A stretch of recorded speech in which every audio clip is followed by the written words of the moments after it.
Hey guys, let's talk about my OCD. When and how did it get so bad that I had to put myself into inpatient rehab because I literally was not feeling like I wanted to continue my, can't say it, but you know what I'm trying to say. When I genuinely think that it must have started when I was about 7 or 8 years old, maybe even as little as 6 years old. And like, remember how people would say like step on the crack, you'll break your mother's back or something? Like when you step in like the little cracks. Literally, I thought that by doing that, I was going to really like harm my parents, and I thought my mom's back would break. Like no joke, it really did. And then it got to the point where I started to believe like all those different things. I also, at such a young age, was have this like this fear that somebody was gonna break into the house, and that for some reason I would be for some reason I wouldn't know like the way around my house. So I would literally close my eyes. Mind you, I'm a little kid. I was walking around the entire house, double checking the doorknobs, like making sure like the doors were locked, like all these little things as a little kid. It was really bad. Fast forward to my 20s, is when it started becoming a lot worse. It started first like locking the doors, checking the stove, making sure everything was turned off, because if it wasn't, I was afraid that like my house would burn down and all my animals would die, and it was a terrible feeling for me.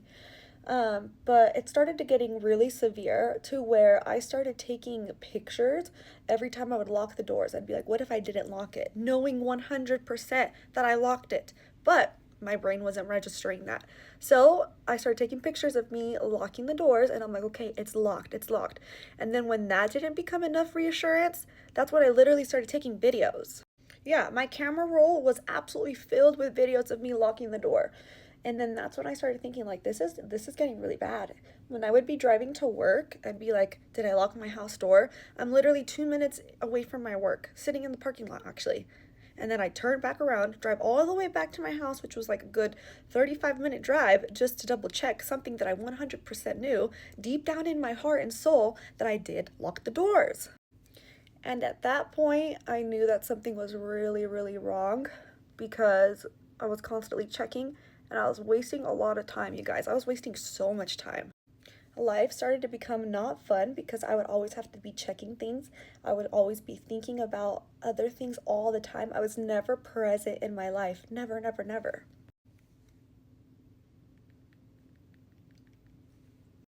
So that's when I started looking for help, because I'm like, this is not normal. I can't keep doing this. So I signed up with the therapist to get an appointment.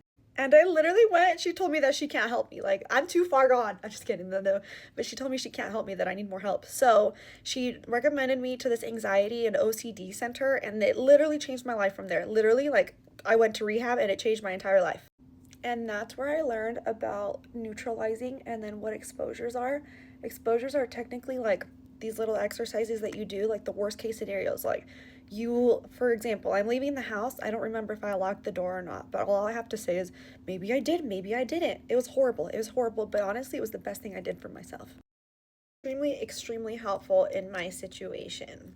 Fast forward to a couple of years after that, my OCD came back, and it was it was back with a vengeance. I swear, it was back with the vengeance, because it was really. I developed contamination OCD, and then for those that don't know what that is, it's when you're afraid of being contaminated, literally. So it's like, for example, I would be going to lunch with my friends, and then they all had their own waters, right? But then I'm like, what if somebody drank out of my water, and then I get a cold sore? Or what if I get like a disease and I didn't know, just because of this water? So then I completely started avoiding the waters 100%. I stopped sharing all of my different things. I could not share, like, even when there's like someone that wants you to try something off of their plate. I couldn't do that. I'm like, I don't know where you've been, like, and I don't want to get anything.